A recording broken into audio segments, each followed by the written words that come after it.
تعلیم ہر قوم اور ملت کی ترقی میں ایک اہم کردار ادا کرتی ہے۔ اگر معاشرہ ترقی یافتہ ہے تو سمجھ لیجئے کہ اس معاشرے میں تعلیم کو بہت زیادہ اہمیت دی جاتی ہے، اور اگر معاشرہ زوال پذیر ہے یا زوال کی راہ پر گامزن ہے تو سمجھ لیجئے اس معاشرے میں تعلیم ایک حقیر شے کی مانند ہے۔ پاکستان کے حالات کو مد نظر رکھتے ہوئے آپ یہ بخوبی اندازہ لگا سکتے ہیں کہ اس ملک میں تعلیم کو کیا مقام حاصل ہے۔ آج ہم یہاں پاکستان میں تعلیم کے مسائل کو بیان کریں گے اور ان مسائل کا حل بھی تلاش کرنے کی مکمل سنجیدگی کے ساتھ کوشش کریں گے۔ پاکستان کے تعلیمی مسائل۔ Low budget.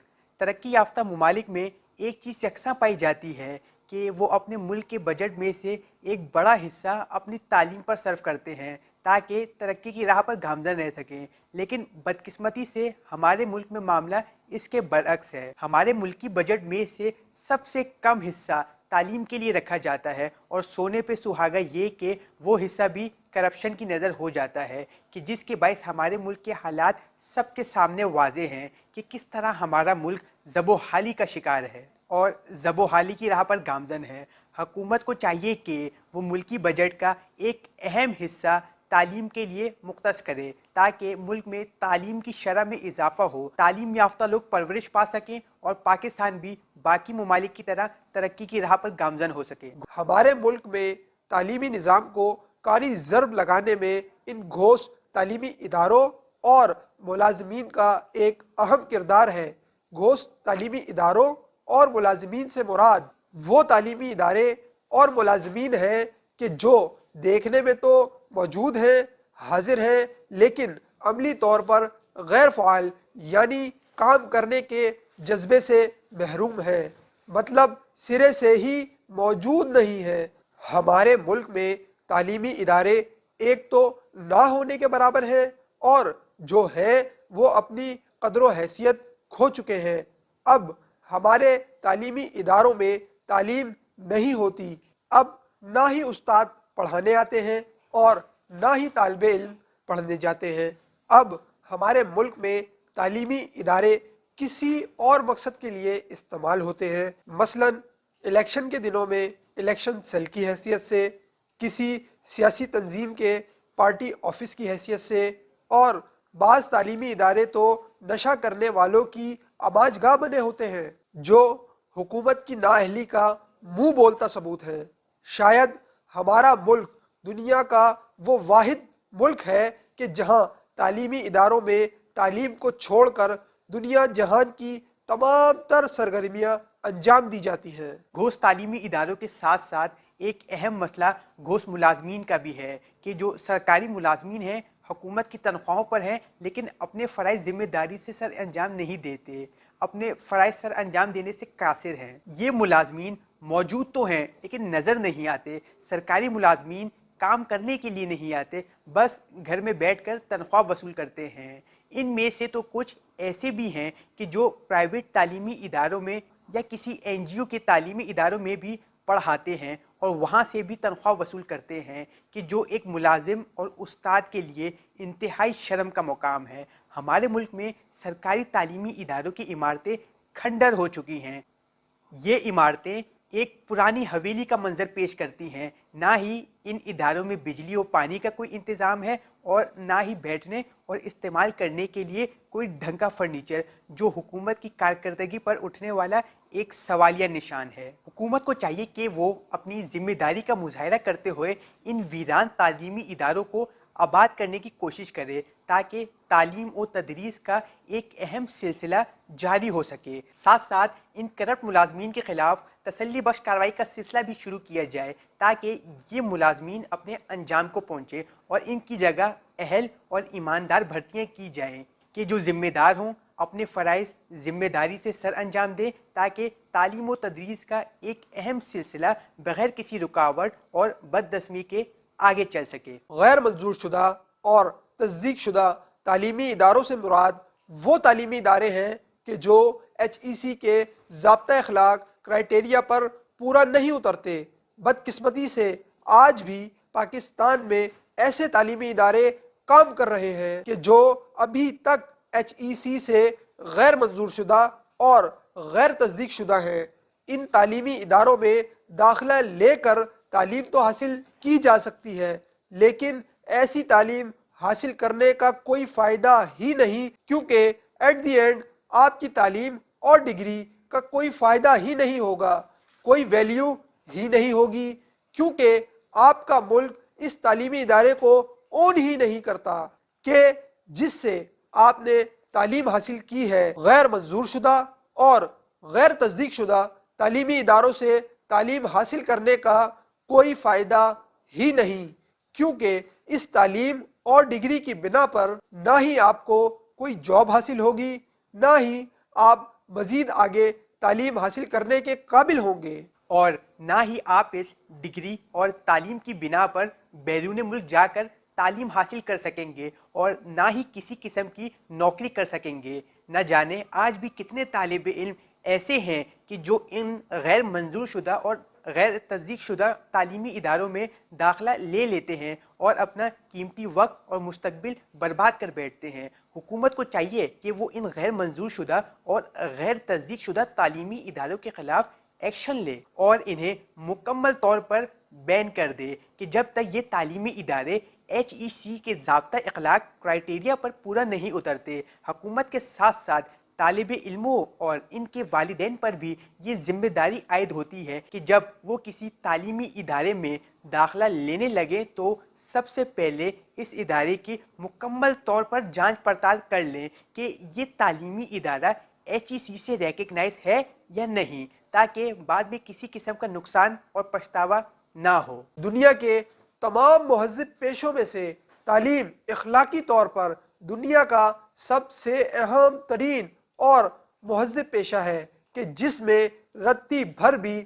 لالچ کا عنصر شامل ہو جائے تو یہ اپنی حقیقت کھو بیٹھتا ہے۔ آج ہمارے ملک میں تعلیم اپنی اصل حقیقت کھو کر ایک کاروبار کی شکل اختیار کر گئی ہے کہ جہاں پر اسکول مالکان تعلیم کو کاروبار اور والدین کو ایک منی میکنگ مشین سمجھتے ہیں، جو والدین سے بھاری بھرکم فیسیں وصول کرتے ہیں لیکن اس معیار کی تعلیم فراہم کرنے سے بالکل ہی قاصر ہیں۔ حکومت کو چاہیے کہ وہ ان اسکول مالکان کے خلاف سخت سے سخت کارروائی کریں تاکہ تعلیم کا اصل مقصد حاصل ہو سکے، نہ ہی والدین کو ان کی آمدنی سے زیادہ فیس ادا کرنی پڑے اور تعلیمی اداروں میں بھی اچھی اور معیاری تعلیم کا سلسلہ جاری رہ سکے۔ اس کا ایک واحد اور بہترین حل یہ ہے کہ حکومت سرکاری تعلیمی اداروں کا معیار ان نجی تعلیمی اداروں کے مقابلے میں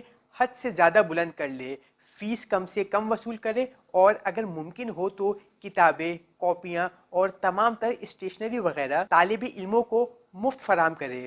اس سے نجی تعلیمی اداروں کی اجارہ داری ختم ہوگی اور تعلیم کا حقیقی مقصد حاصل ہوگا۔ تعلیم ایک ایسی صاف، شفاف اور پاک شے ہے کہ جس کو ہر طرح کی برائی سے پاک ہونا چاہیے، خاص طور پر سیاست سے، اور خصوصی طور پر اس طرح کی سیاست سے کہ جو ہمارے ملک کے تعلیمی اداروں میں رائج ہے۔ سیاسی قیادت یا پولیٹیکل یونینز جو طالب علموں کے طرز پر بنی ہوتی ہیں، دنیا کے تمام تر تعلیمی اداروں میں موجود ہیں کہ جس میں امریکہ، برطانیہ، کینیڈا جیسے ترقی یافتہ ممالک بھی شامل ہیں، لیکن ان ممالک کے تعلیمی اداروں میں سیاسی تنظیموں اور قیادت کا مقصد تعلیم کو فروغ دینا اور طالب علموں کی نشو و نما کرنا ہے۔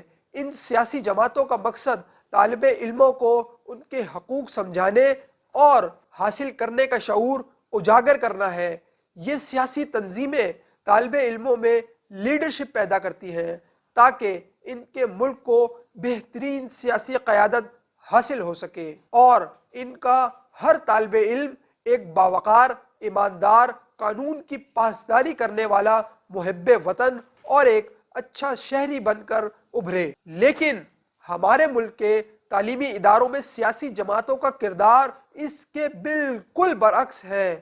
ہمارے تعلیمی اداروں میں سیاسی تنظیمیں طالب علموں کو بدمعاشی اور تصادم پر ابھارتی ہیں، طالب علموں کو لڑائی جھگڑا کرنے اور ملکی امن خراب کرنے کی ترغیب دیتی ہیں۔